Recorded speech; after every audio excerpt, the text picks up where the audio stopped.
Stardusted Souls. It's me, the Oracle of Apollo Pythia. And I wanted to tell you guys a story of what happened to me while I was doing my incubation meditation the other night. A few nights ago, I went to do my incubation meditation and I had some feelings stir up that I wanted to try to really get a grasp on. And once I settled in, I began to start to see sacred geometric patterns. And then the goddess Themis was there. And if you don't know who Themis is, she is our Lady Justice, the one with the blindfold. And she says, sit down, relax. And I remember being able to see the room, and the room looked like a therapy office where I was on that long couch, and the smell of rich wood was in the air, and I could see the office desk, and it had the scales on it, and in front of me was this metronome. So she just says, relax, and she sits back and she says, listen. And so I'm looking at this metronome, and she hits it, and you hear it just go back. Hearing it clairaudiently in my third eye, but then I hear it clairaudiently, and that's clear hearing, externally. So I'm hearing the tick tock externally. And so I'm sitting there and I just hear it, and I can see it, the metronome going back and forth. And now I realize that I'm with Hermes and we're going somewhere. And we make our way down. And we get to the River Styx. River Styx, unbreakable oaths. And so we're there, and I get on the ferry that crosses the River Styx to get into the underworld. When I look behind me as I'm sitting on this ferry, there's a man standing behind me, but when I look to see what man it is, it's death. The embodiment of death. The Grim Reaper, traditional Grim Reaper, hooded, cloaked figure with the bones. And then he kind of puts his hand real eerily out and just points. And I turn around and I'm just like, no. Show me your true self. You're not the Grim Reaper. I mean, you're not death. I know you're not death. And then suddenly he changed. He shapeshifted, and it was the ferryman. It was just a ferryman, and he had a lantern. So I knew it wasn't him. It was kind of like it was just the embodiment of death to appear eerie or like scary, but I knew it wasn't him. So we finally crossed the River Styx. Oh, wait, no, I'm missing a part. So going across the River Styx, and I put my hand in the water, and I like drenched myself because it said, you know, this is where Achilles was dunked, and you know, that's what gave him his great strength. So I'm just, let me just get it all over me. And so we make it across, and as I begin to walk, I am presented with Odin and Michael.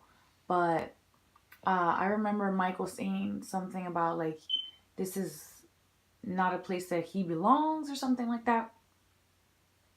So then he left, and I stayed with Odin, and I was fine. So we start to walk in River Styx, and I drench myself as best as I can from the ferry, trying to get the water of the Styx on me. And we get across. Michael leaves because he's not meant for this particular journey with me. Odin stays, and we begin to walk. And the whole thing was, this was like a sort of like a trance induced by Themis herself to me. So I thought this was very interesting. So as we're going, it said that, you know, a soul can walk infinity to try to get to the chamber of Hades in the underworld and never get there, just depending on, you know, Hades' mood. So there's this big, like, I want to say corral, but I don't feel like that's like the right word. It's like a big circle, but it's on its side, and it kind of looks like, what's the thing that you go on, and you go up in the carnival? Merry-go-round. Like a merry-go-round? I think it's not merry-go-round. It's not a merry-go-round.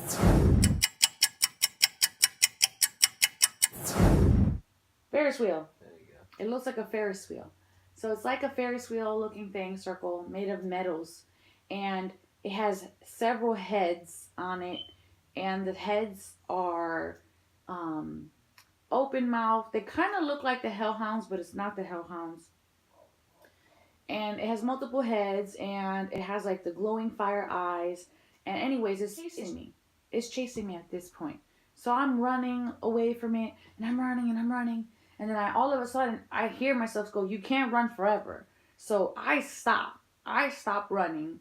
And I turn around, and I put my hands out, and a blast of energy came out and basically destroyed this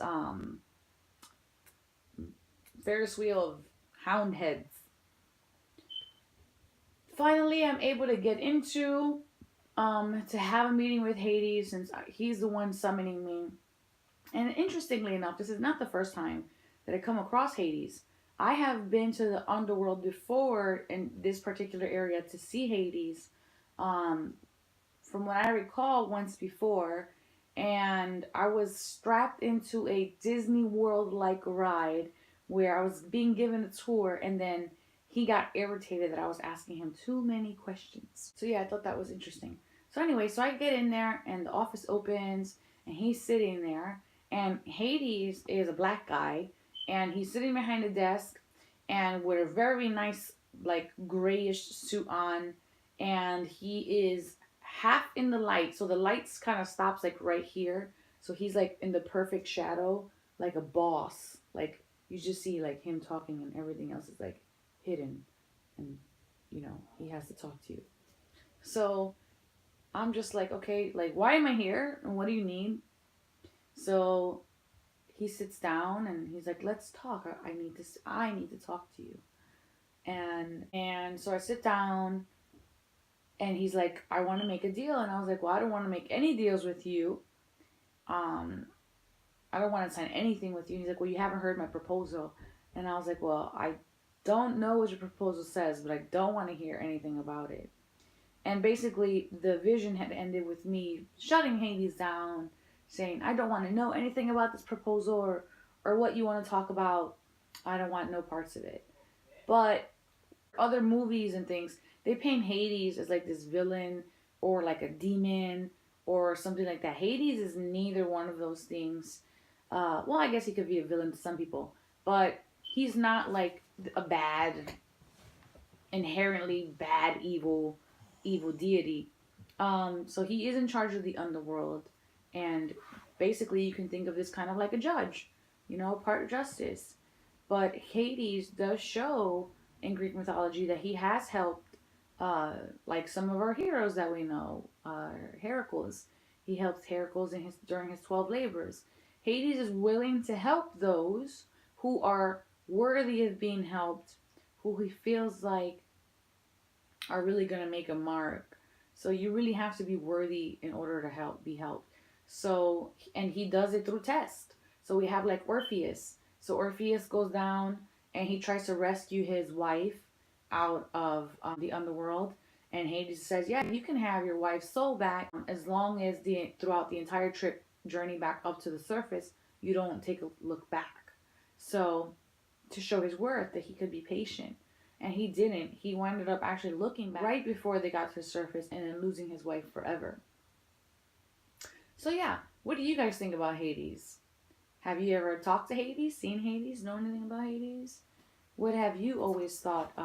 You think he has been a malevolent god? Or do you think that movies and media are giving him a bad rap and he kind of is just like the other Olympian gods were? And just do what they want, when they want, how they want, until they grow a little wiser. Alright guys, on your path, I hope you go in love, light, and wisdom. Know thyself, love thyself, and remember the divine always has your back.